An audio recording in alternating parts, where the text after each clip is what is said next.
Let's make some cold process soap. I'm showing you how I'm going to prep my apple soap embed. I love that trial by fire gives you that true red, but I'm adding a little bit of brick red just to give it some more depth. I went ahead and added my colorants to my oil since I'm blending the whole batch to be red. Of course, the soap doesn't soap unless you add the lye water. Cold process soap is oils and lye water stick blended together. You put it into a mold and then you let it saponify.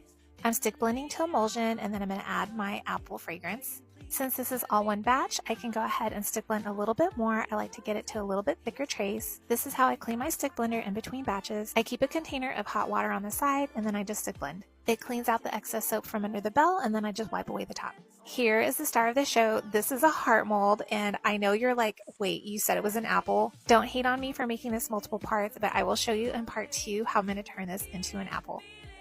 I'm back to show you how I make that giant heart into an apple. Hey, it's Michelle and I make handmade soaps. Here I'm unmolding my giant heart column mold. Look at that gorgeous red color that stays true. Of course, I want to measure and make sure it actually fits inside of my main mold. Now, when I think of a cross section of an apple, I feel like it does have a heart shape, but it has that little indentation in the bottom, so I'm just carving that out. You can see that the soap is still pretty pliable, but it does take a little bit of effort. So I'm just using the different sides of my tablespoon to carve away. You could probably use a knife, but I didn't feel like cutting myself that day. So I feel like I'm pretty close to that apple shape. For the base of the soap, I decided to do white and sky blue mixed together. I wanted to have a contrast with that red, so I figured this would be the best look. I'm just filling out the indentation just to make sure I don't get any air bubbles underneath there when I place it into the main mold. And I live in Texas. I don't think I have any apple trees near me, so I don't know if they actually have leaves on them, but I thought it was cute.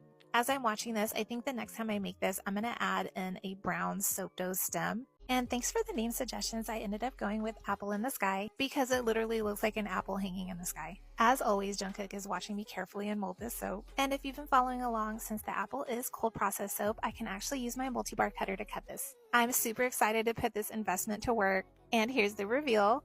I think it definitely looks like an apple. If this soap ends up being popular and I make a restock, I'll definitely do a little bit more carving on the bottom and make that edge a little bit softer. But considering I did carve it by hand and it was my first time, I think it's pretty good. Of course, this scent is nice, crisp apple. And by some miracle, I actually got this listed on TikTok Shop, so definitely get them before they sell out.